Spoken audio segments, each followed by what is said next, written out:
Yeah. Let's change this topic.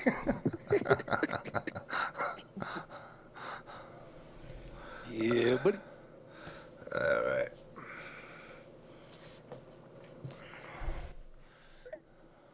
Hello. Hello, Matt. Hey. Hey, how Hey. are you? How are you? Good. And how's it going? Good, good. 1 o'clock in the morning. What are you doing up at 1 o'clock in the morning out there? Hey, man. The action and excitement never stops in California. I hear you on that, man. I mean, here we are at 4 o'clock in the morning, and I'm still up talking about video games. Well, good for you guys. Yeah. Just actually had a lot of training this evening and had to get it all done, man. So, any of that you can mention, or you're the pretty much lips sealed on upcoming stuff. One more time. I didn't catch all that. I said, what do you got going on coming up, or are the lips sealed on that for now? No, everything is actually all the work that I did this last year is going to be coming out in 2013.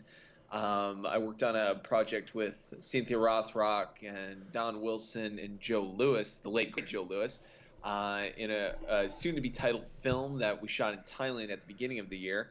And then I actually just got back from China working on a production out there called King of Ajara. And I play a U.S. POW prisoner in a pre-World War II Japanese occupying China. So those are two pretty fun action flicks that will be coming out in 2013. The first one will be, I think, a DVD release. The next one will be, hopefully, it'll get some theatrical traction. It's going to be big in China, but we'll see how the U.S. audiences take that. What I gotta ask you right off the bat for Johnny Cage. Were you an MK player growing up? Was it the role, or I mean, were you a big gamer, or not much of a gamer growing up?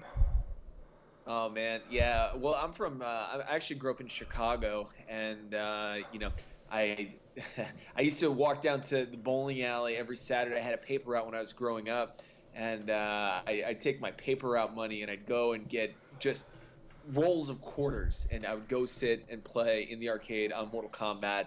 I actually played Raiden a little bit more than Johnny Cage, but I'd always click into Johnny Cage halfway through just so I could punch somebody in the nuts, and piss off the guy next to me. And it was always funny too because in Chicago, I was in martial arts in Chicago. The game that was created by, was a midway game, and all the characters were Chicago martial art athletes. So Daniel Pesina and Ho-Sung Pak and Anthony Marquez, they played these iconic characters, and so I always felt like a kinship to the game, let alone from its ass kicking. See, I was gonna say to you originally what I was trying, because we had Daniel on. Actually, Daniel was on probably one of our first, I think it was either our second or third episode. Seventh? Wow, I can't count anymore. And what I wanted to do is I wanted to try to get Ashby, you, and Pacino all together at one time and have all three of you. I actually got Anthony Marquez coming on probably next week. I mean, I stay in touch with a lot of these guys, but basically, so you were obviously a gamer, so you were familiar with the game. Who is your favorite character?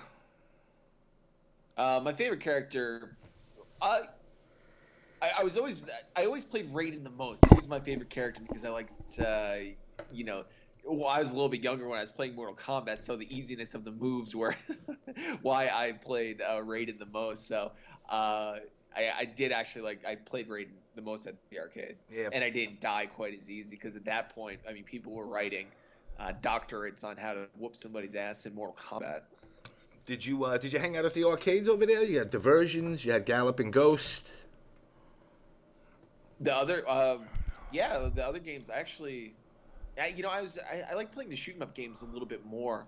It wasn't until I loved playing on the home consoles even back then. I mean, I was a big, Double Dragon fan and Streets of Rage and all the fighting games. And then, you know, I got into shooters a little bit later, and RPGs. I mean, I was a huge Chrono Trigger. Chrono Trigger was one of my favorite games of all time. You know, Legend of Zelda, obviously. Uh, you know, and then recently, I mean, I finally got a chance. I bought Arkham City last year, and I didn't have a chance to play it until just a couple weeks ago. But you know, I locked myself in my house. And I got to play the whole damn game, and I was blown away by Arkham City, man. It just was insane. Have you seen obviously MK9 yet? MK Online. 9, the newest one. Oh, not well. Yeah, I played that one quite a bit as it was coming out. I was just me and my friends we actually had a couple Mortal Kombat parties because it was really fun. You know, it was really, you know, not only could you just the fatalities have just been insane, and the challenges in the games were great. I thought the storylines were really good. Ooh. Did I lose you? No, you didn't lose me. You lost 2 other people. Oh, okay. But yeah, I really enjoyed playing Mortal Kombat. Yeah, I played Mortal Kombat 9 quite a bit. I actually am losing people. Wow, look at that! I went down to 2. Just me, you, and my co-host. Oh. Ironic. I don't have to tell everybody to leave. I took care of that. Oh, did you? Yes. Oh, okay, good. If you want to do video, you can do video. I actually, now that everything's freed up, if you want, it's up to you. Like I said, some people do audio, some people do video. So I don't know if you just want to enable your camera or not, or you're cool with audio. Audio's fine with us. Yes. For some reason, my video is... Oh, wait a second. Yeah, I can click into it. So. There you go. Yeah, sorry, it's a little dark. Not bad though. He's catching on. There you go. There you go. Perfect. All right. We know you're the bad guy, or one of the bad guys in Blood and Bone. What was that like, working with Michael Jai? Worked with Blood and Bone, we actually had a great opportunity to do a lot of rehearsal and really come up with some sequences that were different than some of the other, MMA movies that were coming out at the time. J.J. Perry, the guy who actually coordinated it, gave me a shot to, fight Mike. And Mike is, for being as large as he is, the guy is ridiculously fast. Insanely fast, insanely flexible, and so damn big. Like, I couldn't even get my arms around him. There's a thing where I got him in a sleeper hold, and, I could barely get my arms around the guy. But amazing martial artist, just a great professional, and he worked his ass off to make the fight look the way that it did. And yeah, it was really fun. It was really a great chance to work with them, and it was kind of fun too because Bob Wall was in the audience. He played O'Hara, and and it was just being around those levels of martial artists in a feature film was pretty damn fun. I really enjoyed it. What about Kimbo? How is he? One more time. Kimbo Slice. Oh, Kimbo! I didn't have a chance. I was actually on the set when Kimbo was. He was getting ready to fight. I think in UFC at the time. So I think he only shot like a day and a half down in Wtih at the Wtih Youth Correctional Facility is actually where they shot that scene. And it, I think he only worked for 1 day and was gone. Gina Carano was also in it for like 1 day, and then she was gone. Bob Sapp was in there for like.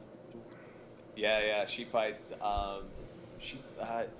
When they first get to the street fights, she's the first girl fighting.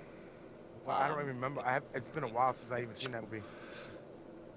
Yeah, I think she knocks out Zoe Bell and then is done. But she had a quick cameo in that as well, right before she blew up. So it was kind of that was, I think, one of the first actually MMA movies that did decent. None of the other.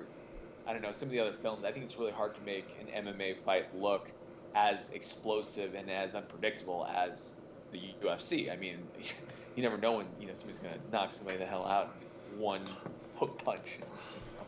It's insane, and it's hard to make fights do that, but that's Blood and Bone. I thought did a really good job of it. I think, I mean, hands down. I mean, even beyond the whole MMA thing, I say it's one of the best action movies I've seen in a while.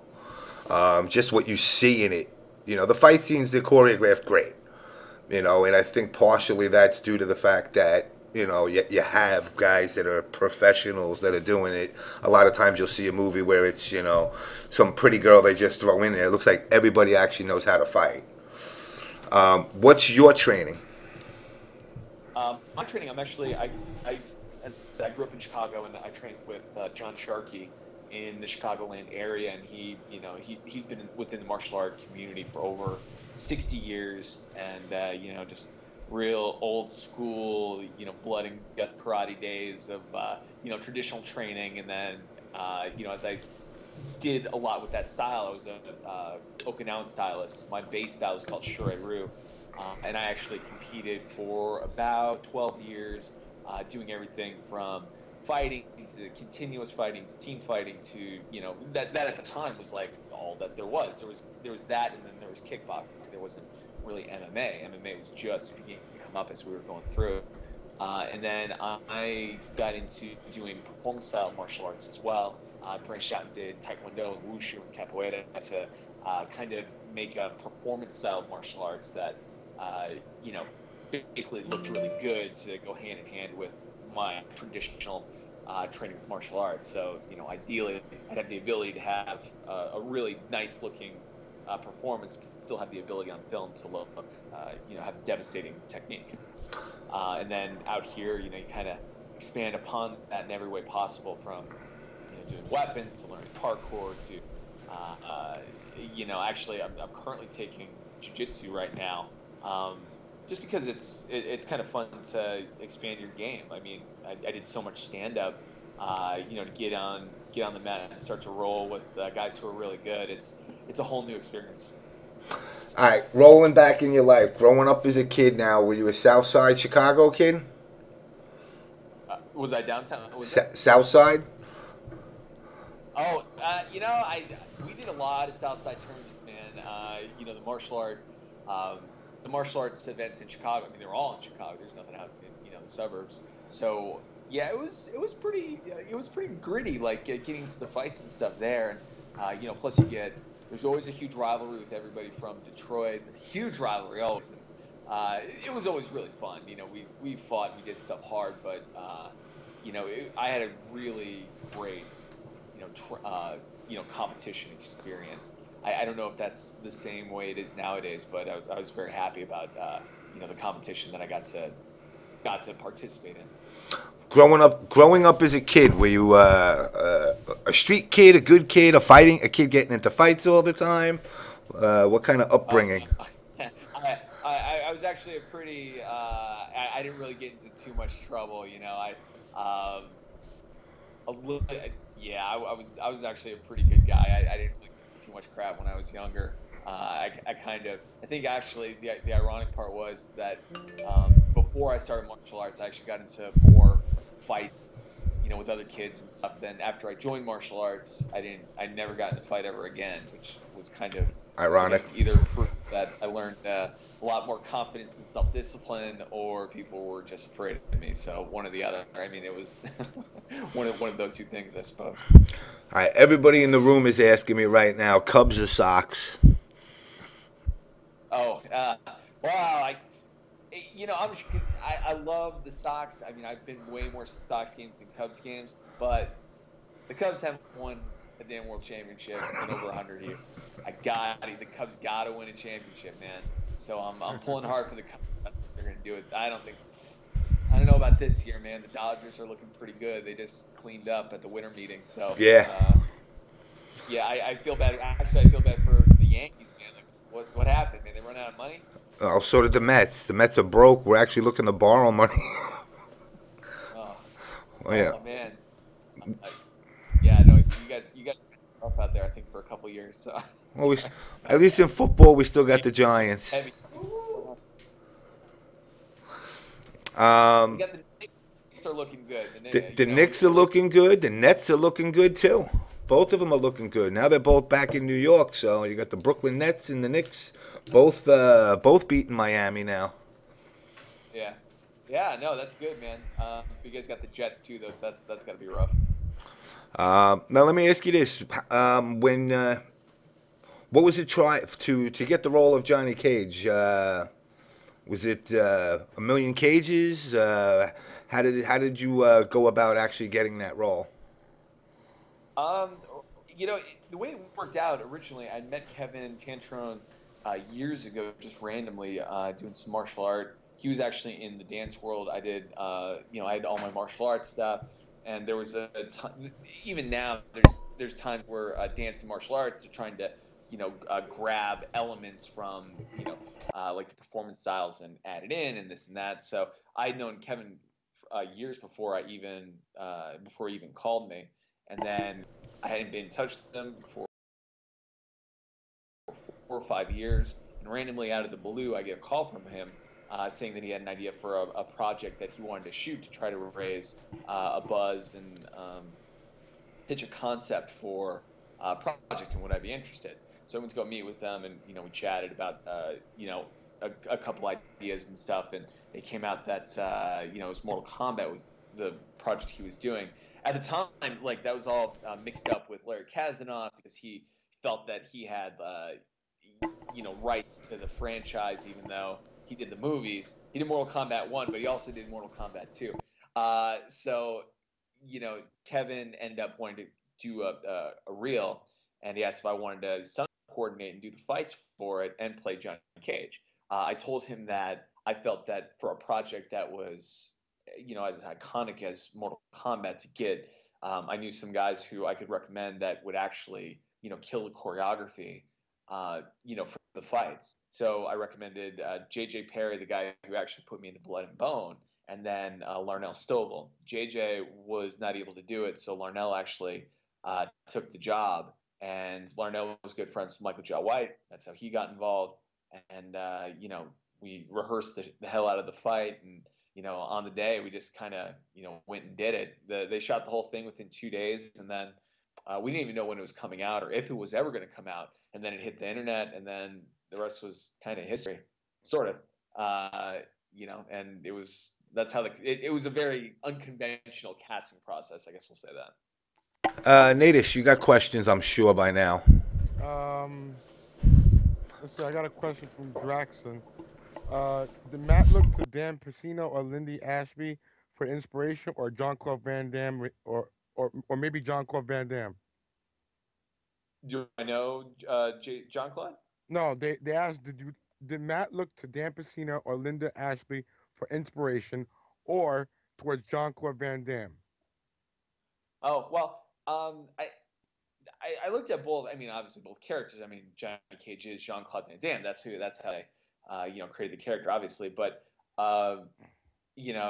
my favorite, one of my first martial art films that actually got me hooked within the martial arts was Bloodsport. That was my favorite film of all time, and Kickboxer. So there were always those elements of the trying to add the Jean-Claude Van Damme like persona and air about the character to it. But then also the way Lyndon Ashby played his character in Mortal Kombat, his Johnny Cage in Mortal Kombat, I really liked how, even though he was a cocky, self-centered movie star, he tried to come up with a point of view that made him a little bit likable, because otherwise, if he's not a likable character, then they're just gonna kill him. And that's why they kept killing Johnny Cage, because he was the easiest character not to kill and not like screw up the movie. So, I looked at both characters when I was trying to create my Johnny Cage, and hopefully, I wanted to make a Johnny Cage that was, was coming back from something, somebody that everyone can cheer for, and hopefully, still piece in the cockiness and arrogance of the character as well. For Legacy 2, I know he's doing it. Is it going to be a reemergence of Cage, hopefully? Is it going to be a what? Is he going to reemerge? I mean, because, I don't know, he took a bad spill from the original trailer. Remember the original trailer when he fought Baraka? Yeah. Sorry, I'm not totally hearing. Is he gonna have another appearance, or like in the sequels, or or is he going to have more of a role, or? Well, that's kind of the tricky thing. So they're just about finished with Mortal Kombat Legacy, the second season. Wow, They're already? going to do an Yeah, they're just about done. The thing is that they actually recast me in the film, in the series. So even though Johnny Cage is in it and very present in the web series, they did not bring me back to play the role, unfortunately. Now, what about the movie that's coming out next year? Next year, there's going to be a casting process, I believe, again for the film. So depending on who's actually in the film, who knows what they're actually going to do, if they're going to have to recast everybody, or if at that point the studio will be very much involved, and then they'll pick the people that they feel is the best for the jobs. I mean, would you be open, if not Cage? I mean, like, I know Chris Casamassa did Scorpion in the original, so I mean, he was pretty much mad. I mean, would you be open for other roles, or are you saying, hey, I want to be Johnny Cage? Oh yeah, well, I'd always be open for other roles. I had I wanted to play Johnny Cage. Like that was a role I wanted. It was a big honor to play it in Rebirth and in Legacy, and I really wanted to continue to play the role. It's a bitch how things kind of work out out here in Hollywood. It's just sometimes they get somebody with a little bit bigger name to play it. There's not much you can really do about it. But I am always working on it. I'm a huge fan of the franchise and everybody that's involved. And I think Kevin Tantrone has an amazing vision and an amazing a visual interpretation of what it really should be. And I hope the studio, and the rest of the suits don't end up messing up like what it could be. Because ultimately it's up to the fans. You know what I mean? Like I think fans have so much more power than what than they know. Because if they say something, it usually gets done. If enough people put stuff on Facebook and Twitter and send they tweet the right people, they are listened to. So I mean, if you're looking at our chat right now, everybody right now is saying Mullins was the perfect Cage. So I can guarantee you in this chat that will start floating around all over the internet that they want you back as Cage. The same person that's asking that, though. Now, granted that like I said, there's no under 16-year-olds here. The same guy asked you. Basically, he says, "Has you playing Johnny Cage ever gotten you laid?" by my girlfriend, yes. Many times. I actually make her wear the sunglasses sometimes. No, no, yeah, that's fun. Yes, I mean, look, the character. They're past that question. I wouldn't say by my girlfriend. My girl's been with me for 4 or 5 years now, so it's been good. I mean, the one thing, like I said, I tell a lot of guys on this show, some of the questions you get, this is kind of like, the show is kind of, I call it Howard Stern meets Jerry Springer at times, because it deals with a lot of the drama that's in the community. I mean, from the days of me and you playing in the arcades with our quarters, now these guys are out there playing for $10,000 money matches. So, wow. Yeah, I mean, it's grown, well, at least it was $1,000, but the guy turned it down because he was afraid. But it's a big, gotta gamble. His ego won't allow him. He asked for $10K, and they said, you know what? Now you get nothing. But the community deals with a lot of the show deals with a lot of the community drama. It's a big offline scene, a big competitive scene. A lot of these players, they travel all over the country playing against each other. We just had a tournament last weekend in Philadelphia. They had about 200 people show up. So I mean, it's and then the other aspect of the show is, like I said, I try to get, I'm working on Talisa Soto. Tony Marquez is supposed to come on probably next week. I've had John Turk on. I've had I've had all the actors already on. Basically, when somebody says to me, "Hey, I want you to get this person," you know, I do my best, and you see, I could be a pain in the ass. I'll reach out to you. I'm like, eventually, he's going to answer either a yes or a no. Hey, no, it's cool, man. It's no, I appreciate the you know, the opportunity to come on and chat with you guys, man. It's cool. Natus, you got some more questions, I'm sure. Yeah, it's a question from Jim. Your IMDb page says you grew up watching Teenage Mutant Ninja Turtles. Do you still remember the lyrics to the Pizza Hut commercial that was on the Teenage Mutant Ninja Turtle movie VHS? What? Yes, I do. Off in the distance, the game's carrying on. There's strikes on the batter. Some runners are on. Yeah, I remember it. I love that movie. Wow. I wore out like 3 or 4 VHS tapes.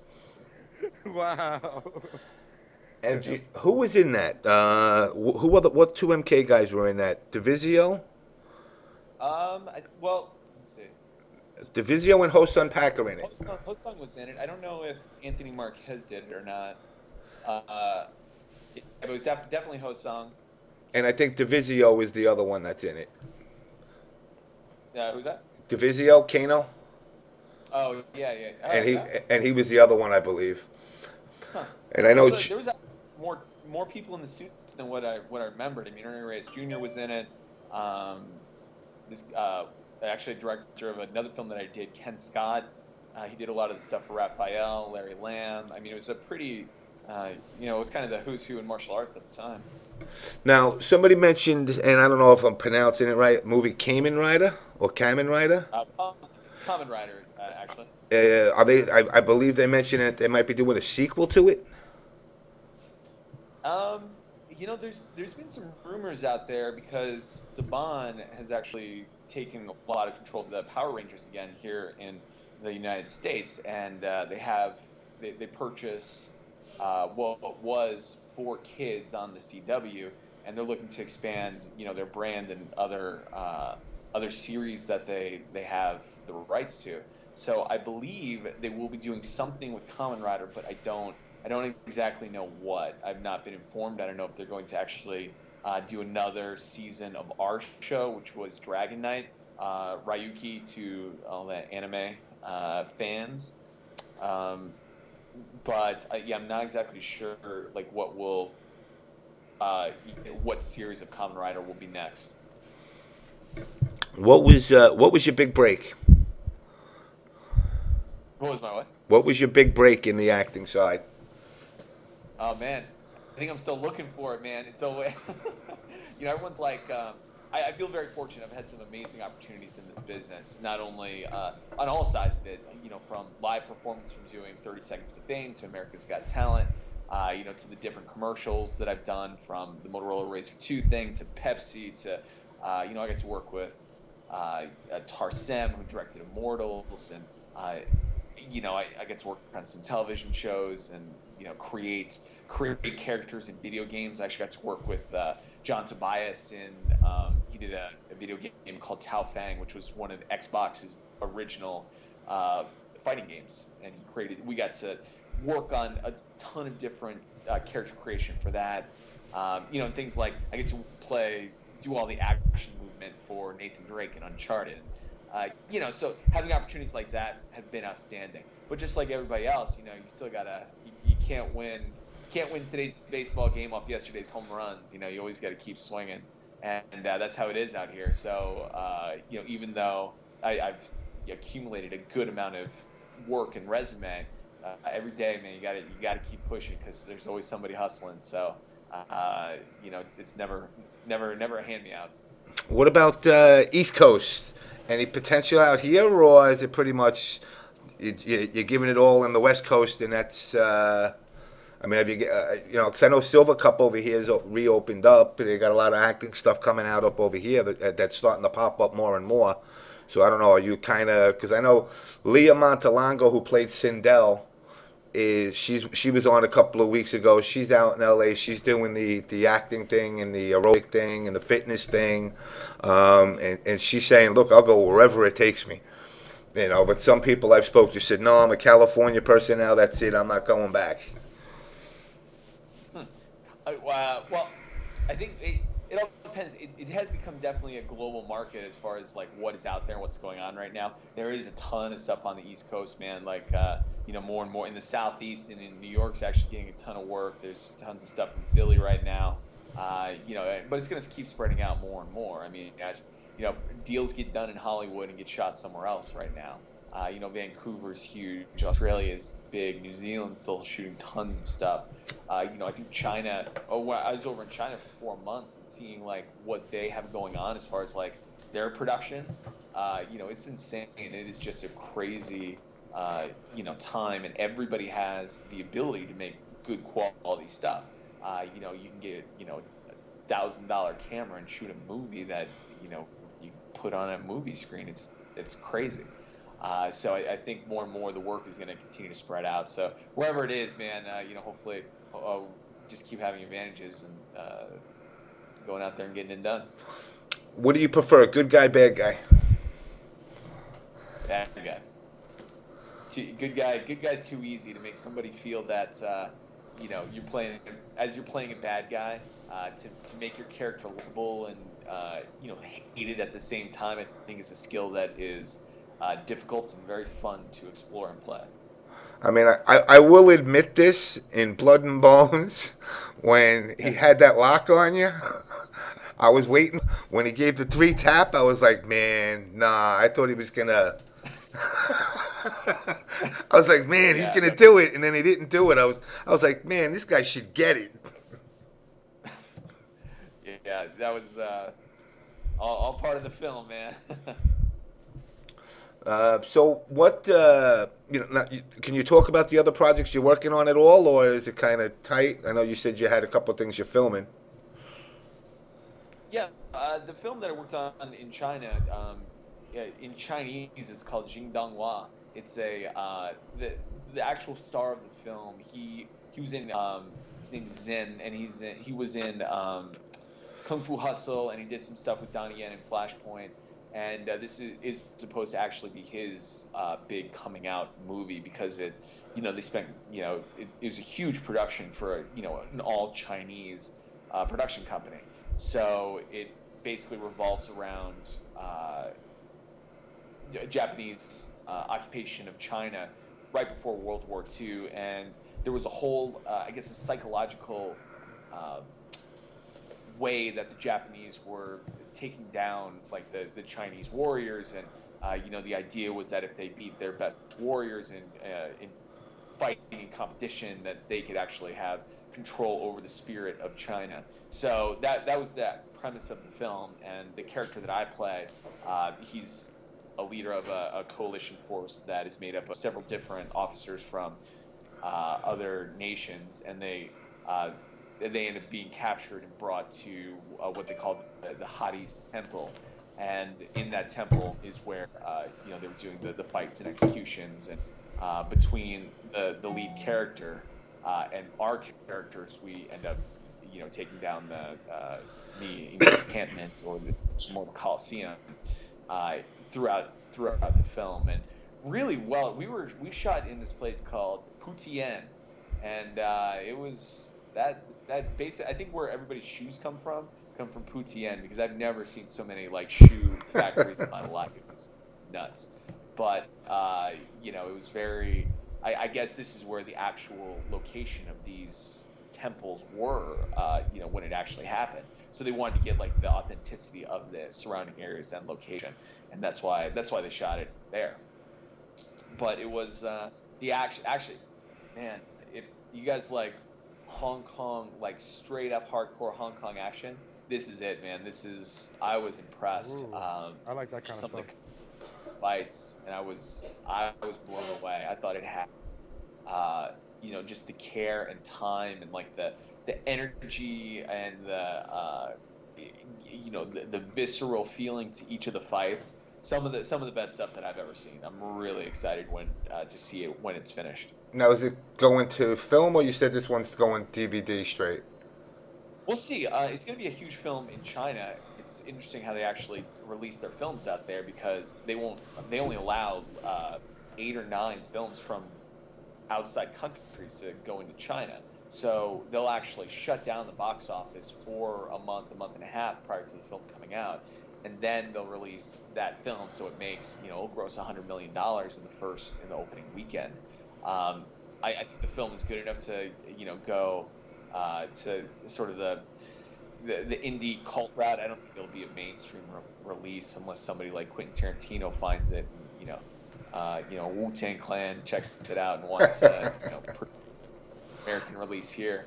But that'll probably be a DVD, straight DVD release. All right, Trust in Me in England asks, what did you think of the Ip Man movies? The Ip Man movies were awesome, man. I'm a Donnie Yen fan. I like what he's done. I kind of wish, he's kind of just stayed true to his Hong Kong roots. He won't do any American films. I'd love to see him. It would be great to see him in Expendables, but he doesn't care, man. He's all about he's made his money. He wants to do just his Chinese. It would be great to see him in an American movie. I love it, like Darren Chevalier is awesome. I put him in Romania Bulgaria on the Metal Hurlant Chronicles, and really good martial artist, really good actor, and just straight up cool guy, man. So in movies, and yeah, I can't wait. Hopefully they'll do another spin-off sequel or something like that. Natus? Question from Dztrbed. You versus Mike White, who will win? I always like to see we kill each other, but I'm sure Mike would. Mike would probably wipe the floor with me. He's a heart. That guy's got some heavy hands, man. He's fast. There's not too many. Mike went through some stuff, man. Hearing stories. I knew one of his good friends, Byron Vance, who really co-wrote Black Dynamite with him, and listening to some of their stories, I'm just like, damn, those guys kind of been through it, man. So much respect to Mike, but I'd like to think I'd put up a good fight. Yeah, I know there was I guess while they were filming Blood and Bones, there was interaction with him and Kimbo, and basically he was showing Kimbo a couple of things, and he held his hand out and he said, "Punch my hand," and Kimbo would come and he couldn't hit his hand, and then he turned around and he said, "Now I'll hit your hand," and he does it slow. And every time he does it slow, no matter how fast Kimbo moved it, he wound up hitting the hand. And it made him look kind of silly amongst all the other guys, all the other actors there. And he's saying, "How the heck are you doing it?" He goes, "Because when you rush, you're focused on one point, but when you take your time, you kind of can focus on a bigger area." So he when I saw him doing stuff like that, and even Kimbo was like, "You know what? I ain't never gonna." Kimbo said, I ain't gonna mess with you." So I mean, he definitely looks like the type of guy that, in a back alley, I want him to be my friend. Yeah. Mike. Again, seeing Mike, the way he's trained and developed his skill over the years, and he's still a student of the martial arts. I mean, he's always learning something, always talking to, going above and beyond, like his, by his wheelhouse of what he knows. He's just, learned tons of stuff, and I think he's really been in some, great matches over the years, and had a chance to spar and fight and learn from a lot of people. And even still, those are some things that I continuously try to do as well. It's like you have to always be learning, man, every day. It's like there's so much out there, and there's so much information, and so much so many great champions that you can draw from. It's you got to keep learning every single day. What about the potential of you opening up a studio? For me, what I benefited from the martial arts was, insurmountable. Like what I've learned and what I've been able to achieve by, doing the sport, I would never have been able to do without, the support of a few select individuals who gave me the opportunity to do so. Even though, I wasn't a kid on the streets or nothing, but my mom was when she divorced, when my parents divorced, she had 4 kids. One was a special needs kid. We were living in a tiny 2-bedroom apartment with just there was all of us there, and it was kind of rough, and we couldn't afford any lessons. And the instructor at my school, John Sharkey, he really took me under his wing, and he helped me do everything from learn what I know to getting to all my competitions and winning my titles, and and was an amazing coach. I learned more about martial arts and fighting and competition through him than anybody. And so because of that, it's something that I've always done. I teach right now. I have students who I teach, and I give back the same way. But as far as opening a school, that might be down the line a little bit, but it will be something that I will always do, because it's not, it's not something that you can just, take from and not give back to. I'm so fortunate to be able to do what I do, and I look forward to being able to passing that on to other people.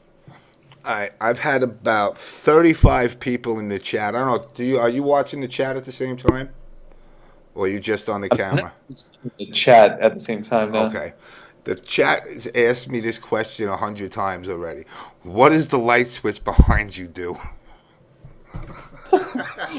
Switch to the house, man. That's like yeah. There's nothing. You see, that's it. All right, guys. There you go. It's a dimmer. Yeah, nothing special. Yeah, that's when all the strippers run out. I clicked that switch, and all the strippers run out behind me. Do you see them? It's the stripper lights, guys. Yeah, it's the stripper light. So, Natish? Question from Draxon. Was Matt an MK fan before Rebirth, and had he played it as a kid? We already went through that. Did we? Yep. Yes, he was a Chicago kid. He went to the bowling alley, lots of quarters, played Raiden. All he could do was back forward with Raiden, and he used to whoop guys with Raiden, thinking he was good because he only knew how to do the teleport. All right, next question from Jim. How'd you know? Hey, by the way, man, nowadays people got it easy, man. You just Google, you Google that stuff. Before, it's like you had to go on a journey to learn the moves. How old are you? I'm 33. All right, you're not my age quite, but thank you. Thank you. I explained to people how hard it was to find all the moves. There was no just go to Game FAQ and get all the moves, fatalities, and everything. You had to spend countless money to do it.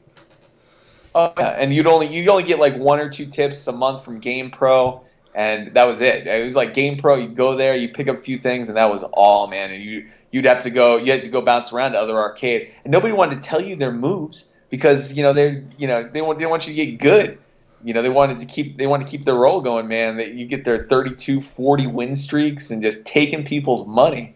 It was that was real, man. That was fun. That was fun. It's like if you knew a move, it was like saying that you banged some chick that everybody wanted to get. So if you had those moves, it was all. All right. So now let me ask you this: in your arcade days, if you threw somebody, was it looked down upon, or it didn't, or was it anything goes? I couldn't hear that one more time. When you threw the guy, you remember how you could get in close and throw the guy? Was that looked down upon, or was everybody like, hey, whatever happens, happens? No. That was cheap. That was just like using Bison and just doing the Psycho Crusher back and forth. You're going to have to get booed out of the arcade, man. They take your quarter that was resting on the screen and throw it across the arcade. Good. At least it wasn't just a New York thing. I got a question from DJ El Toro. Do you pay attention to UFC? And if so, who do you have in the Dos Santos versus Cain Velasquez fight coming up? The fight coming up. I follow UFC. I'm not sure. Watching the fights this weekend, everything was pretty predictable this weekend. That was good. Up and coming. Yeah, actually, this is a great Saturday, man. There's really good fights, and Yeah, and the Pacquiao fight too. Marquez was it was insane. I never saw that one coming. So I'm not. I guess Dos Santos is gonna take it. I am I'm back and forth on that though. Now, let me ask you this: since you just mentioned about the Pacquiao fight, have you noticed people posting pictures on Facebook and Twitter doing Pacquiaoing? Doing the what thing where they put his Where they lay picture. flat on the floor, face down, and do and call it Pacquiaoing? Oh, Pacquiaoing. Oh, Yeah, they call it yeah. Pacquiaoing. I don't know, man. I think it's kind of lame. I mean, the guy, again, like, again, they could have done that to anybody. They could have done that to Ali. But come on, man, Pacquiao's had a great career, and unfortunately for all of us fight fans, the Mayweather Pacquiao fight would have been one of the greatest fights in our lifetime. It would have been the greatest fight of our lifetime, as far as boxing goes. And now it will never have that same type of majesty or prestige as it could have had. So that's a damn shame. I still think it could. It just maybe that's noise, but it still have it because people still want to see it. Yeah, people want to see it, but it still won't have. I mean, sort of the. Now it's like it just goes Mayweather's way. He's definitely in control of everything. But I think Mayweather was kind of ducking him for a minute, and that fight should have happened way before Marquez. They shouldn't have fought 4 times already. I know. I was like, what the hell? Yeah, it's a little, and they're gonna fight it. They're gonna fight a 5th time. Of course. So yeah, but whatever. It is what it is, right? Yeah, I did see that Mayweather is going to be fighting in May, but they have not announced who his opponent yet is. So they don't know who it is. They haven't announced it yet. They see he will be fighting in May, but they didn't announce the opponent yet. Huh. That's interesting. Yeah, not been following the Mayweather camp for a minute. Yeah, I just noticed it on Twitter maybe a few hours ago. That's why I was like, oh shit. Another question here. This is coming from Jim. What is your dream acting role? And wait.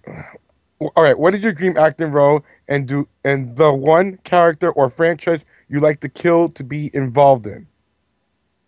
Oh, well, one of my favorite films of all time was The Crow with Brandon Lee. I know they're doing a remake of it. That's a film that I would love to be a part of because it was one of my favorites, and I would love to be able to have a chance to, play a character that has, how do you actually play a character that, is dead and, is on his vengeance to, avenge something is. And the way he goes about taking his vengeance out on the people who did what they've done is, something that is kind of cool, like a vigilante type character that has a lot of levels to it. I think that'd be a really fun thing to play. Up until it would have been fun playing like one of the superheroes in one of the superhero franchises, but now it's kind of little overdone. There's so many superhero movies.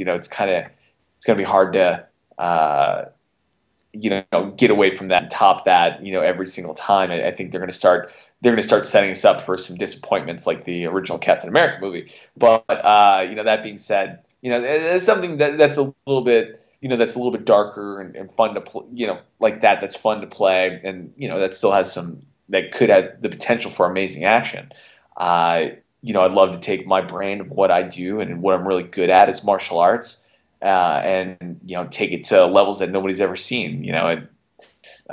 Become a American action star that that we haven't had here in a long time. I mean, you look at all the Expendables, and they're all getting up there and take They're something all back 60 to plus. Yeah, except for Jet Li, he's Jet probably Li. the youngest. Or Staten, Jason Statton's kind of younger too. Yeah. Yeah, no, it's everybody's up there and they've done their thing, but I think it's time for this generation of action heroes like that to emerge, and in order to do that, man, we got to come up with some pretty creative shit, because I think people want to be surprised, see stuff that's unexpected, and those would be really cool things and like a really cool legacy to leave on the action genre that inspired me to do what I do. Okay. I mean, I could definitely. I mean, I could see you definitely. I mean, not the typecast. You know, I'm not the director, but I could definitely see you as a more a more involved Robin type character for like a Batman and Robin, where you're not just the sidekick, but you're actually, you know, more of the Nightwing type of character, where you're actually out doing, not listening to Batman. You kind of say, hey, you know what? Yeah, you got your thing, but you know what? I'm doing my thing now too. I could definitely see you playing a role like that as far as, you know, comic book, because NRS, which released Mortal Kombat, is doing an Injustice game, which is basically a Mortal Kombat game with them, and they actually have Nightwing as a character. So I could see you playing a character like that. I could definitely see you, you know, you have that that good guy, but I'll kick the crap out of you look. You know, like kind of like the way Van Damme had the look in early blood, you know, in Bloodsport when he was still younger. You know, you looked at him and you were like, you know what? He's not, you know, well, when he was drunk, he was cocky, but, you know, when he was sober, it was like he just had this good look, but basically point blank, don't fuck with him. And you got that look about you. So I could definitely see, and I would really hope that, you know, they bring more of the American action heroes back, because there's really, like you said, there really isn't any out there. No, there's none. Like, everybody is, I can't even think of anybody who, you know, I would even say Ryan Reynolds, but I think he's Canadian, right? Yeah.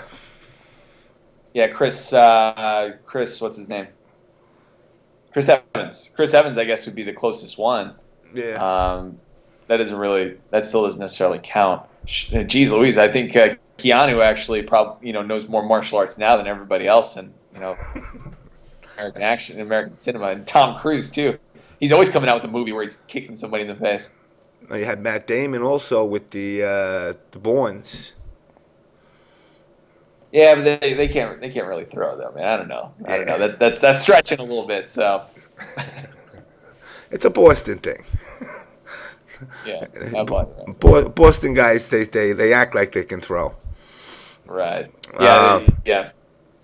But yeah, I could definitely. I mean, I would definitely hope to see you in a lot more. And like I said, I know everybody here. You know, everybody's gonna go and they're gonna hit Facebook and they're gonna tell everybody. First of all, they're gonna want you. Everybody's agreed already in the room that you should be Cage for the movie. You know, now I don't know if they. And you know what's funny? I went on a site where I got the picture for that has you and Johnny Cage like side by side, and that website, even before Rebirth came out, they put a list out of people who should be like casted in the Mortal Kombat movie, and you were there before Rebirth ever even came out. And they had you listed as the best person to be Johnny Cage, and then they had Michael Jai White right underneath you to be the best person to be Jax. Huh. And I found that so funny.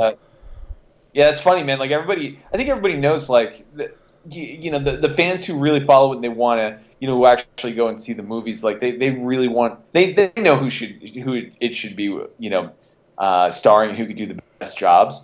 You know, sometimes though the general public, like, you know, they don't care. You know, they'll just go watch whatever comes out and they won't really say much. Of like, oh, that was a lame movie, but it could be so much better. And that's the thing that kills me sometimes about the business is I think that it always could be, it was okay, but it always could be so much better. People who, you know, have the creative juice, like the suits who give the money, it's like, you know, you guys should just give the money. You know, and let the guys who know what they're doing, like, really, you know, create the product, because that's their world.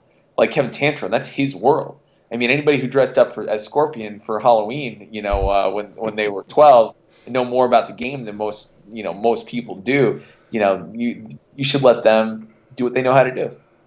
Yeah, he definitely did a great job with it. I mean, and what I really liked about it was how it bounced. It didn't just give you live action. When it got into the Katana and Melina, it went into that anime. You know, so it gave you all these different looks. You know, I look forward to seeing what season 2 is going to be.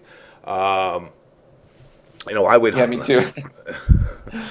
You know, they. I don't know. I mean, for the third movie, I mean, they can't mess it up. You know, I mean, it's what it comes down to. I mean, it can't be any worse than MK2 was. You know, This is true. I mean, Yeah, I don't as far think as it can get any worse. Yeah, that was pretty. Two was rough.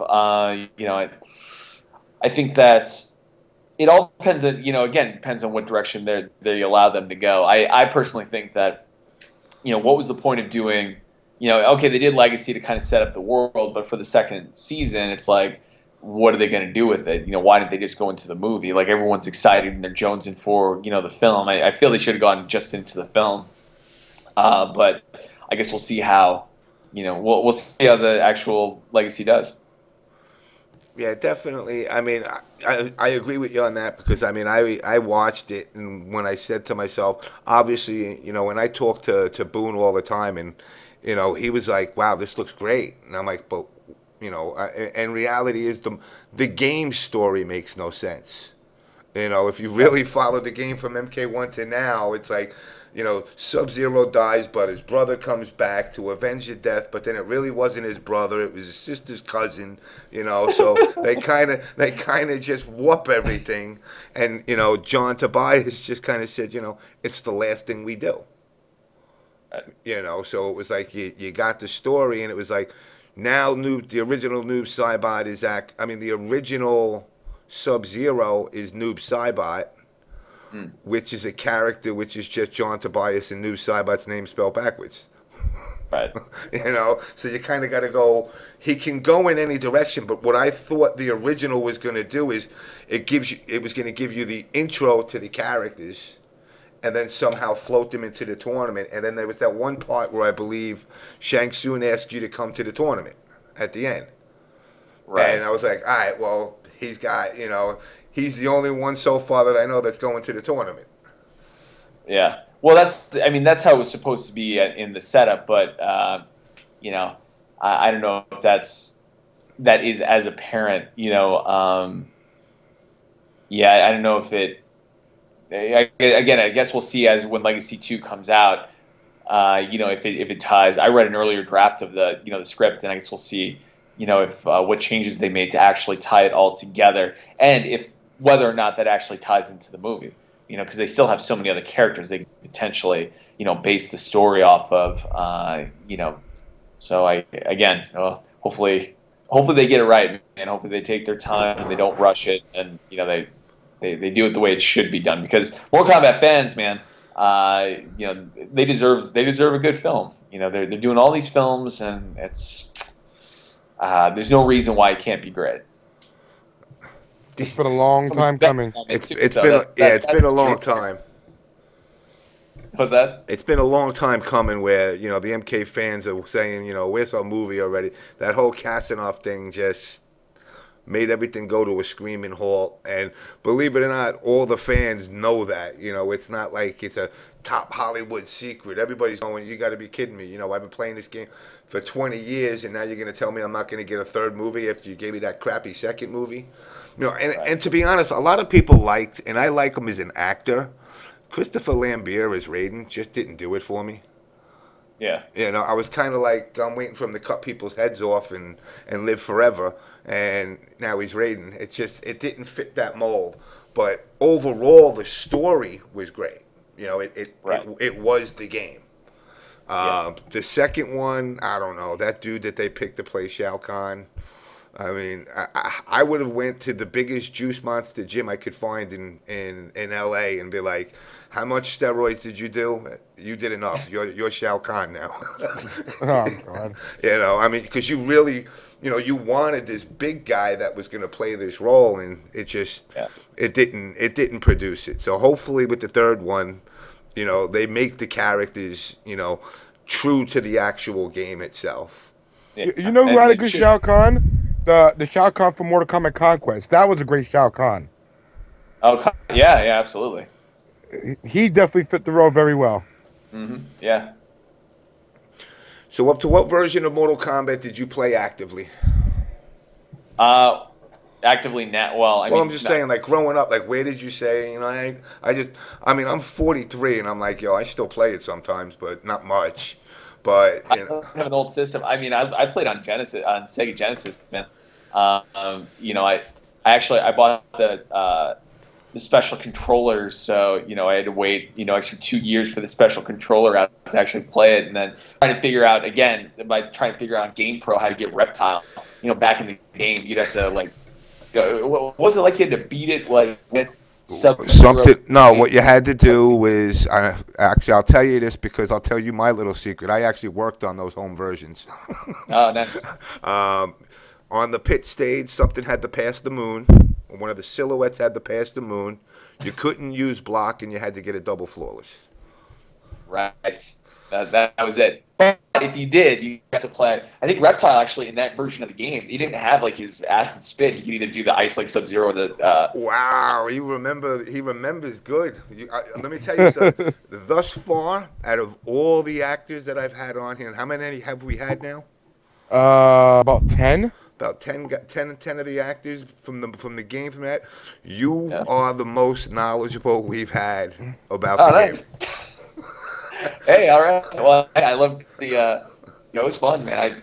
I actually, it was funny talking to Michael John White about video games because he's played the games, but like we were sitting in Romania talking about it, and he's like. All those hours and hours and hours you spend on video games, he's like, you can't get that back. And that was like his stance. He's like, you can't get that time back. And I want to be like, well, today all that information has paid off. Fun, mindless video games, man. I loved it. It was fun, man. I really got into it. Geez, you get so pissed and like you'd be plugged into the controller, you throw it at the screen, and those things were durable too, man. You'd break your TV before you broke your controller. What other games did you play back in the day besides Mortal Kombat and obviously Chrono Trigger? Let's see. Well, I mean, I had on Genesis Streets of Rage was one of my favorite games. Streets of Rage 2. All the Sonics. When I got Super Nintendo, it was Mario. I like playing Metroid. I lost actually. I didn't play too many game consoles. Between GameCube and PlayStation 1 and 2 and or 1 anyway. Then when I got 2, I played quite a bit of Red Faction. I really enjoyed Red Faction. I got into both games, and then as of recent, Dead. And I played a lot of Dead Space. Was actually one of the games I played recently that I'm more fun playing that game than anything else. I mean, it scare the crap out of me. I'd be playing in the middle of the night and get the bass turned up loud, and then monsters would jump out behind you and freak you out, man.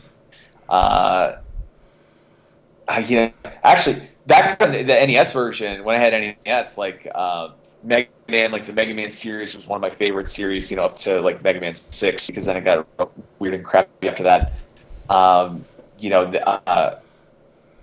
Friday the 13th, Mike Tyson Punch-Out. Oh, God. I worked on Friday the 13th. You can't tell me you beat that because it's not beatable. I played it quite a bit. I got good, you know what I mean? What were the two characters Mark was the guy you wanted. If you played Mark, you could get through quite a bit. I can't believe you remember Yeah, this. he remembers that shit. Holy shit, dude. You got a better memory than me. Play those games, and they stick in your memory. I should be. Yeah, it was good. It was good times. But Ninja Turtles, when Turtles 2 came out, arcade Turtles arcade, that was it, man. On regular Nintendo, that was awesome. That was really good. And actually, a lot of the Ninja Turtle games that were arcade versions were really good. Double Dragon 3, geez, Louise. I played Double Dragon 3. That was another one of my games. Double Dragon 3, the Rosetta Stone. But it was so good. Me and my brother, we had it down to an art. There's actually, I don't know if Billy and Jimmy, there was an actual movement if you did the jump spin kicks. You could actually get close enough to where you did them together, and they locked, the two characters locked, and it extend the legs. It was almost like a super move. So you kept doing that, and you got through the majority of the characters until Cleopatra. You get to free Cleopatra, you do those. I can't believe you remember all this. Yeah, man. Yeah. Played with it was the Chinese Chin was the Chinese guy. I don't remember the Japanese guy's name, but man, we had it down to an art. We played nonstop, and we never that's a game we never beat. I was actually wanting to get it to actually beat the game. Well, here's something I could throw at you. Do you have Xbox or PlayStation? PlayStation. They just re-released Double Dragon Neo. It's called, or Neon. Oh, yeah. They just released a new one. Yeah. I bet they're gonna fix all the bugs though. That's part of the cool part about it, man. Like you fix like well, I actually working in games and stuff. I'd ask some of the developers, like, well, why'd you have like Contra? Like, why would you have like the code at the beginning? Well, they said that they did that so that they could test the game, and they just left them in there, and then people started figuring out the secrets to the games, and that's why, they kept them in, and then it just turned into a whole, Game Pro. It turned into Game Pro then. I'm amazed by your vast knowledge. Thanks. NaTaS, have we had any guest that has known this much about games? Besides Ed Boon, that's it. Yeah, I'm sorry, Tobias. Besides Tobias being on, you know more than anybody else that we've had. John's cool, man. Like, John was a really, really cool guy. I don't know what he's up to now. He's working for Zynga. Oh yeah? Yeah, he's doing those. I don't know if he's doing those Facebook games, but he's. I don't know if he's taking. I think he's staying in Chicago, but I believe he's working for Zynga now. Oh, cool. Yeah, after the Tao Fang thing, the game wasn't received too well, unfortunately. Yeah. And then him and Josh kind of went the wrong way. I think Josh Tsu was working on all the Tony Hawk games, I believe. Okay. Yeah. John was a good guy, man. Really creative. When he showed us the sketches and stuff for Tao Fang, I was really, I couldn't believe it. I mean, they were so detailed and actually pretty cool characters, But yeah, I guess it just didn't really click in with the fans. Did he ever tell you he was actually one of the original artists for the Ghostbusters comic? Oh yeah, no, I didn't know that. Yeah, he did a lot of artwork for the Ghostbusters. He was on. How long ago was he? About 3 weeks ago. We had him on. Tobias. No, about 5 weeks ago. About 5 weeks ago.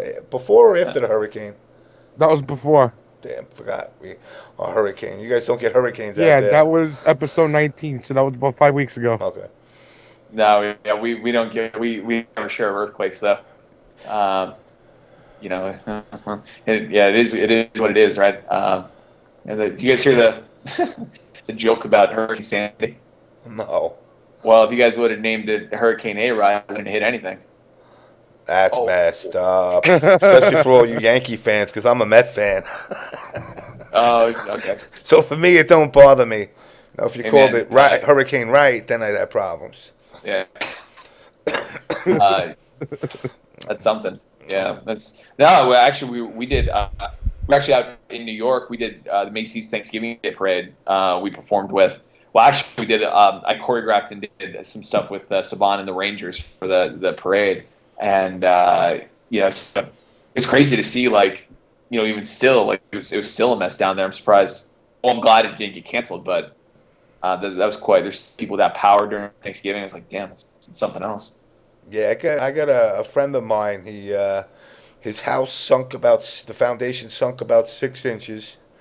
They got about I think it was like between 7 and 10 feet of water inside the house, and then the garage got another 15. Everything. Wow. Everything gone. It's kind of a horrible way to decide that you want to redesign your house. Yeah, right. And that's the only advantage he has right now is, where he wanted to make a living room bigger or a kitchen bigger. Now you're knocking the frame down and you're redoing it. Yeah. But my wife, she's working down in Far Rockaway, and it looks like a bomb hit it. She says you can't. I mean, there's cars flipped over. I mean, it literally looks like you're walking into an episode of Mad Max. Right. You know, and then in Breezy Point, what was it, 150 houses all in a row burnt down, or 200 houses? No, it's about 120. They said. Yeah, 120 houses burnt down to the ground. Yeah, that's something else, man. Yeah, well, you know, fortunately, the only fortunate thing out of it is, you know, anywhere else, you know, that would have killed hundreds of thousands of people, and you know, so any death is a tragedy. But you know, fortunately, you know, we live in a place that can take care of it, and you know, has the infrastructure to, you know, there's a little bit of a warning system for people to evacuate. So loss of life is a little bit less. So thank God for that. Yeah, I'll tell you, the only thing I've never experienced is an earthquake. That's the only thing I've actually. Because my wife is from Ecuador, so I actually got to experience a volcano. Oh wow! Wasn't fun. Oh yeah, I guess not. Sounds cool though. I mean, yeah, you're like, wow, it's cool. You see, you see the plume. You see the plume go up, and you're like, oh shit, what goes up has to come back down. Right. So basically, you're bolting for cover because you don't know by the, you know, depending on the temperature that it was when it popped, is it coming down on fire or is it coming down just ash already? So you basically take cover, and then, you know, the way she lives, you know, her house was set in between 7 mountains, like in a valley. And this is one of those mountains. So now you just see the lava coming down, and you're going, there ain't nowhere else to go. And luckily, the way they built the city, basically they built like a canal around it. And then when it's all done exploding, they got a crew that comes in, cleans out that canal, cleans it out for the next time it happens. And they've been doing that now for like a couple of 100 years, and they've been okay. So, but yeah, it was definitely an experience. But if you like to drink, the moonshine in Ecuador is phenomenal. Yeah, that's cool. Yeah, actually, I do like to drink. How's the water though? That's you know, you drink the water, but drink the booze. You know what? I got to admit, the water was fine there. Yeah. I was afraid. The first thing I said is, man, I'm gonna get parasites and this and that. The first week, I'm like, I don't even want to eat your food. I'm afraid. But you know, that was actually okay. But believe it or not, what I got sick from is the moonshine. Eventually, it happens. Yeah, it was. You don't realize 98% is 98% alcohol. And it's funny because you go into this, like a market, and there's a bunch of kids, can't be no more than 12 years old, stirring a big vat. Wow. 50-gallon drums of this stuff, and it's $1 a liter. So you're like, yeah, you're just like, yo, just give me like 6 liters of that. And yeah. Just put it in like plastic milk jugs or what? I mean, basically Poland Spring bottles, Coke bottles, whatever bottles are laying around. And then they tell you... It didn't disintegrate the plastic? They tell you when you get home, put it in glass. Right. Jesus. Well, there you go. Jeez, guys, I got to jump out of here, man. I got to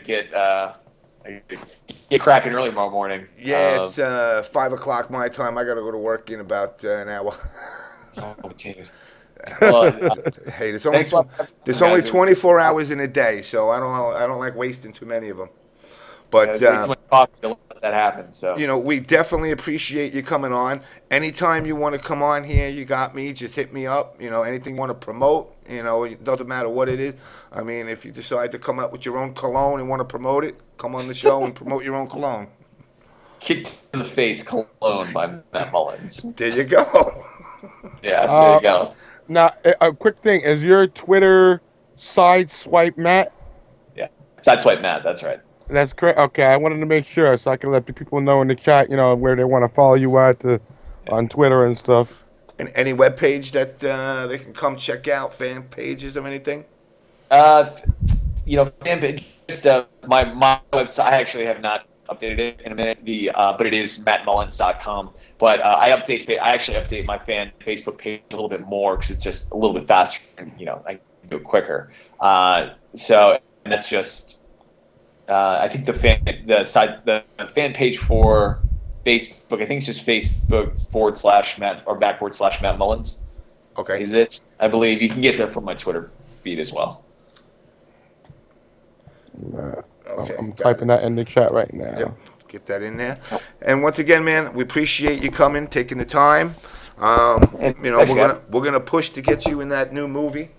Thanks. And we needed help out, man. Like I'm fighting for it. Like I gotta let you guys know, man. Like it was, you know, to get into after Rebirth, like getting into Legacy. I had to audition for that. They didn't just give me the part. I had to, prove myself for that. So send in the tape, and they were trying to get other people. They couldn't get anybody else. The night before they needed to start shooting that episode, they called me up and said, "Can you get to Canada tomorrow?" I took off the next day, killed it for them in the first season of Legacy, and then when the second season was coming out, they wanted to recast me again. I sent some demo tapes, all the stuff I worked on this last year, which is ironic because I normally send as my demo tape, my Mortal Kombat episode.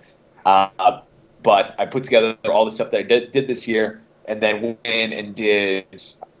They wanted me to audition. I auditioned. I sent that out, and ultimately it didn't work out. But it's something I want to be a part of, and I'm going to push for it. I'm going to campaign for it, and anybody who wants to get behind me and help support it, I'm all for it. We'll all be hitting it up. We'll all be hitting it up, guys. Yes, definitely. We want to see Matt as Cage permanently. That's right. Got to do it, man. with kick-ass cologne. Holiday. Yeah, in a couple weeks. Have a good holiday season, and I'll talk to y'all soon. All right, man. Thank you very much for coming, man. All right, night, guys. See ya. All right, later. All right. 5:11 in the morning. Hey, actually, guys, I got to say, Matt was pretty damn cool. Yes, he was. Very, very cool dude. Very knowledgeable of games. I was impressed. Damn, this dude was the shit. It's right. For the 40 people who stuck it out to the very, very end, I guess everybody else will watch him come on when I put the archive up sometime tomorrow. I know I wish we had him on earlier, but yeah, unfortunately, he was working. Yeah, so there's not much else we could have done about that. But I'm definitely glad he came on and he stuck around for a good while there.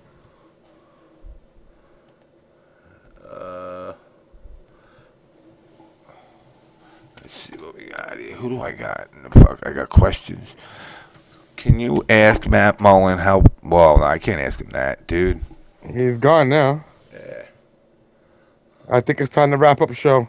Yeah, guys, I'm gonna wrap this shindig up here, and guy, like I said, yes, trusted me, man. He was a really cool dude, man. Once again, anybody that wants to be OBS, hit me up. You can hit me up, JamessMK at Hotmail, JamessMK PM me on Test Your Might or MKU. I am going to get more shirts out there. It's just literally, like I said, it's a matter of, it's a matter of money. Yes, one man, I know it's 10 a.m. where you are. Fucking guy, man. So, Kuro, man, I'm glad you enjoyed the show. Come back. I guess I'll be here next week. Tuesday nights. Like I said, I got. I'm kind of counting on Kung Lao coming next week. I spoke to him today. So Tony Marquez, I'm trying to get his son as well, who's basically done his work since his father stopped working at NRS, and the only issue with that is the son has finals, so school first, bullshit later. But, hopefully that, like I said, again, I'm waiting for Talissa Soto. That was Matt Mullen, cool fucking dude. I know Draxon. I've been working on Divisio. I've been working on him. Yes, it's 12, 12, 12, 12, 12. Yes, and that's when the world comes to an end, at least the Mayans say. Actually, no, 12, 21, 12. 12:21 at 21 seconds.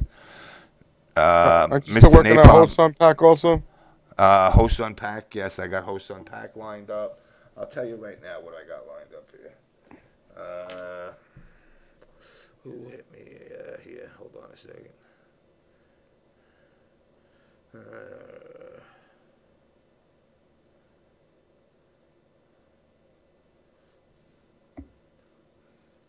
Yeah, down to 35 viewers. That's about time to wrap. I'll tell you right now what I got lined up here, guys. Chris Casamassa.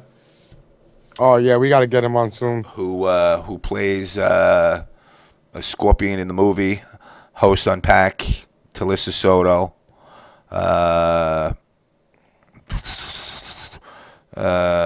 Tony Marquez, working Richard DeVizio, and pretty much, let's see, I still no response from that, huh? I sent a message out about the thing with you and I. Yes, and Cary Tagawa, I'm working on him. I don't know. I mean, he's kind of a finicky pain in the butt, but he seems like he's eager to come on. But it's yes and no, yes and no. No, he was Shang Tsung in the movie, first movie. And with that said, guys, let me go to the lovely closeout music. Any shout outs you want to get out there, Mr. Natus? No, I'm done. I need to go to bed. All right, shout out.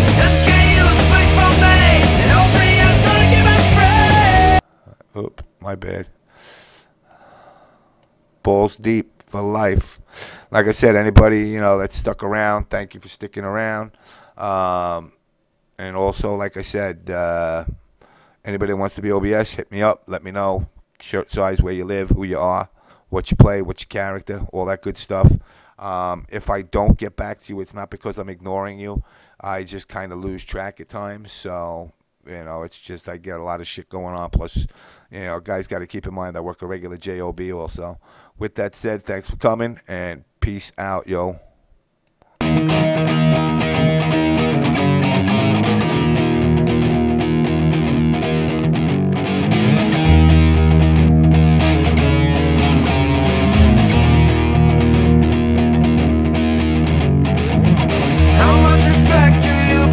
That you should get from playing games. I'm willing to bet the more that you expect, the more you go insane.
think that's bad? He beat me down using only one hand. I heard he outdrinks the guests on his show. Well, by now, I'm sure that everybody knows.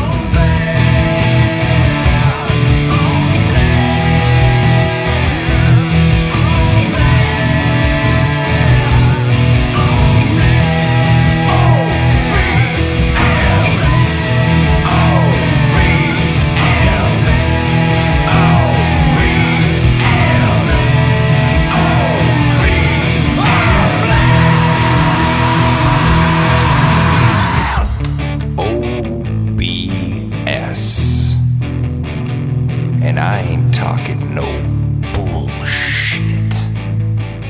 You hear about that guy, calls himself JamessMK, And that DarKNaTaS, he know how to play.